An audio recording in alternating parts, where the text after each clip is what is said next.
The Theory of Everything by Dr. Alon Giladi. Article 8. Changing the Guards. It's time to replace the two pillars of errors. Therefore, even if we choose to follow Kuhn, although I have reservations about his approach, and certainly if we follow Popper, the conclusion is clear. The two foundational pillars of modern science, Einstein's theory of relativity, special and general, and quantum mechanics on the assumptions of uncertainty, chance, and the ad hoc multiplicity of particles, and more, can no longer be held as foundational theories. This is not a matter of needing internal correction or point adjustments, but of the need for a complete replacement of the two pillars themselves. To move towards a theory of everything, we must return to the basics. The laws of nature exist, are muscular and universal. Causal logic remains the same. There is no particle without a field, and no field without a particle. Time is not an independent entity, and therefore does not change and is not relative, and neither is space. From these foundations, it follows directly that the speed of light is not a supreme speed in principle. The claim regarding the limit to the speed of light exists solely to uphold the theory of relativity. Since the special and general theories of relativity do not hold, the limit to the speed of light also falls with them. The speed of light, as Maxwell shows, is a derivative result of the electric field, and the magnetic field of the electromagnetic field, that is, of the product of their potentials, and not an ontological limit of reality. But we know that beyond the electromagnetic force, that beyond the electromagnetic field, there is another force, which is stronger than the electromagnetic force, even according to scientific convention, immeasurably. As we recall, according to scientific convention, there are three additional forces: the nuclear force, which is incomparably stronger than the electromagnetic force, the weak nuclear force, and gravity, or according to Einstein, the curvature of space-time. As we will see later, this entire division into forces is also fundamentally incorrect, and is directly related to errors in observing the highest speeds in the universe. So let's look at the beginning. According to Occam's razor, a simpler, more consistent theory, one that is consistent with observations in both subatomic and cosmic reality, should be preferred over a complex theory that is inconsistent with neither. The theory of relativity does not operate in either small or large space. Quantum mechanics does not operate beyond the dimension of tiny particles. Instead of adding more and more unobserved entities, dark matter, temporary particles, mathematical constants, an alternative, simpler, and of course, falsifiable, fundamental theory should be established. From the principles presented, an unambiguous conclusion emerges. The universe cannot begin with a force or fields, with one force that splits into several forces and from which particles are created. The formula E equals mc squared is not a fundamental formula of reality. Energy does not give rise to mass. Mass stores energy, but energy does not create mass. A field does not give rise to matter, and no matter is created out of nothing. Instead of the conventional picture of a multitude of fields, forces, and particles, a completely different picture is proposed here. The Big Bang gives rise to only one fundamental particle with mass, which includes within it one force field. This particle will be called by Dr. Alon Giladi the adatron. The name adatron was chosen from a combination of meanings, of knowledge, of the purpose of knowing, of pure reason, or in Hebrew, of the adda, of pure rational faith, adhe, for those who believe, and beyond that, because there is a personal aspect here, because the name of Dr. Alon Giladi's wonderful mother was Ada. The adatron is the fundamental particle, the source of the fundamental particles, forces, and fields that shape the entire universe from its beginning until now. If we examine the conventional division of the stages of the Big Bang, according to Planck, a division that also requires re-examination, starting from densities of 10 to the power of 96 to densities of lower orders of magnitude, where by convention the forces appear and the central force splits into the strong nuclear force, the electromagnetic force, the weak nuclear force, and then gravity. Then, according to the view proposed here, this is an incorrect description of reality. In the physical reality described here, the elementary particle, which are identical to each other, are what sustain the foundation of the universe derived from the Big Bang.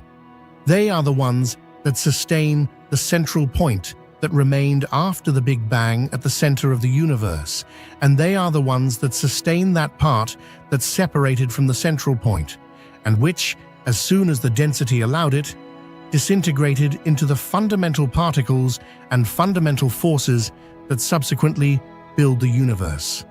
As we recall, if we observe experiments that disintegrate the proton, we always see, at the end of the process, a positron. Therefore, the fundamental particle found in the proton is the positron, not the quarks or the gluons. It is the positron and something else. When the adatron disintegrates at the first density that allows this, on the order of 10 to the 38th power, it disintegrates into three fundamental particles: a positron, an electron, and another particle that is the carrier of the central force, which will be called an alphatron. These three particles, alphatron, positron, and electron, constitute the foundation of matter and the forces fields of the universe beyond the central point.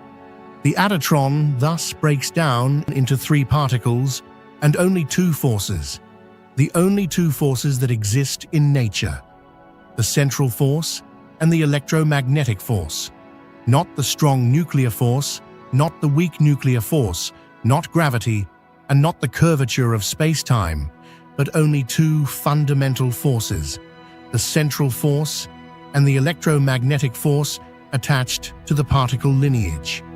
At the moment of initial separation, therefore, two forces and three particles exist, and this is the entire physical basis of the universe. No additional forces are needed, and no additional particles are needed to explain the structure of reality. In the initial stage, a reality of neutrons is obtained, and then the neutrons decay into protons and electrons in the reality of alphatron, positron, and electron, and from there, according to the current model, which also needs to be tested, into light and the union of elementary atoms and the other atoms to create the universe that is revealed to us at this stage. When we look at quantum mechanics and find uncertainties, coincidences, and observations that cancel out beyond certain ranges, it is not necessary to explain this by means of a collapse of the laws of nature or by means of a non-deterministic reality. Moreover, it is not correct to do so. The explanation here is fundamentally different. Starting from the moment of the Big Bang, beyond the central point, physical reality is built from three particles and only two forces. There is no changing time, no changing space, and the speed of light is not a universal maximum speed. The speed of light is not a physical limit, but a derivative of the electromagnetic field only, and it represents the lowest fast potential among the forces operating in nature. The universe described here consists of three particles that arise from one elementary particle and two forces that arise from one elementary force. Of these two forces, the central force is the stronger, and it embodies the potential for high speeds that are orders of magnitude higher than the speed derived from the electromagnetic potential. What is conventionally called the strong force is nothing more than a particular local case of that central force. When we observe a proton, we see that in every one of its disintegrations, direct or indirect, a positron is ultimately obtained. This implies that the proton is not composed of 3 quarks and gluons, but of a positron and an alphatron. The alphatron has a very tiny mass, close to 0, but not 0, and it creates a central rotation around it. Around it, the positron moves at a density of the order of 10 to the 38th power, that is, at speeds that do not exceed the speed of light by 10 or 100 times, but by millions and even billions of times. The positron, which has a greater mass than the alphatron, possesses a property conventionally called color. In practice, this is a link through the central field, which connects the positron's field to the alphatron's field. In addition, it also contains an electromagnetic field. The electron is located outside this structure in the opposite direction and at different distances with a different force significance. Inside the proton, the positron moves around the alphatron, which moves around itself, all at speeds much higher than the speed of light, and it is this motion that produces the 3 peaks observed in electromagnetic measurements, always a central peak and 2 side peaks. The 3 peaks are not evidence of 3 quarks, but a measurable expression of the rapid cyclic motion of a 2-particle system, a central alphatron and a rotating positron. Electromagnetic measurement does not see the particles themselves because of their enormous speeds, but the average interaction of their fields. It follows that the proton is not a chaotic system of particles moving at speeds close to the speed of light randomly, but a stable, deterministic, rotating structure governed by both the central force and the electromagnetic force. In such a structure, there is no need for quarks, no need for gluons, and no need for additional forces or ad hoc particles. There is one legal, simple structure, and it stands up to both observation and physical logic. 3 peaks, 1 proton. The rise to the peaks of the universe. Here lies the physical element, and here lies the key to understanding the possibility of true interstellar travel. Not a journey to Mars, but a journey from one end of the Milky Way to the other, to Andromeda and back, and to the distant reaches of the universe.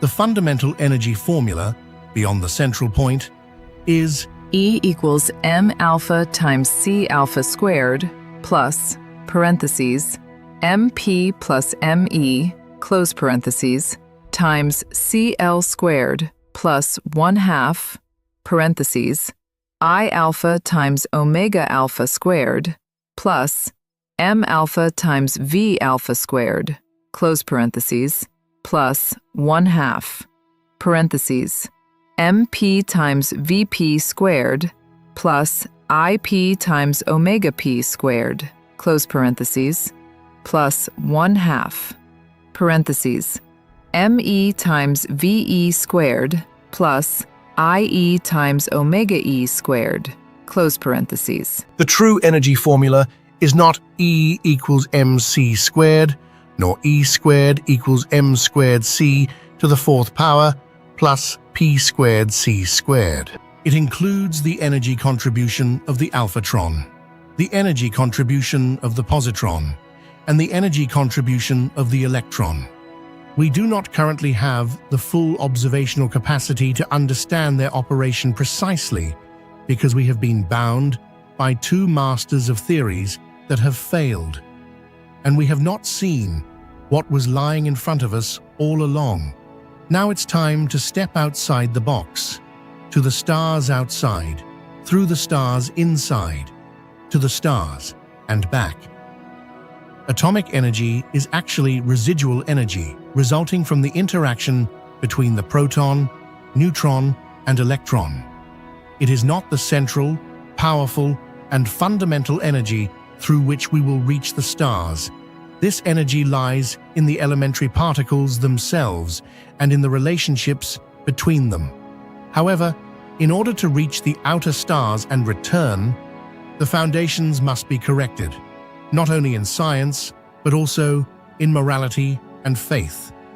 As long as humanity continues on the path it is on today, a path of stagnation, coercive rule, and institutionalized subjectivity, it will deteriorate in science, morality, and faith together, and will not reach either the outer stars or the inner stars. Humanity will not be able to exist for long on the path of atomic power, and even less on the path of the central power if it does not change its ways, from the path of the tree of the knowledge of good and evil to the path of the tree of life, to the will to truth. Instead of the will to power, it is appropriate that we now move to the will to truth. The sooner, the better. A will to understand the universe as it is, and to understand what is appropriate in an intelligent, exemplary, and universal way, as the basis for a bright future for all of humanity. There is no field without a particle, and no particle without a field. The speed of light is not the limit, and the universal, causal, and deterministic laws of nature in themselves stand, are strong, and exist. The universe is not an infinitely inflating balloon, but has a central point that I will call the Israeli point, a central point containing most of the mass of the universe, which includes a central force field, the Israeli field, and which rotates around itself in the central Israeli rotation and around which the entire universe rotates. This point is composed of elementary particles that are identical to each other, the adatrons, the central quantity of which remained in the center of the universe and composes it. At the same time, the secondary quantity of the adatrons that separated from the central point disintegrated after the Big Bang, and its products compose the universe through three particles, the alphatron, the positron, and the electron, and two field forces, the strong field force, that is, the residual of the central field force, and the electromagnetic field force, and that's all. To be continued.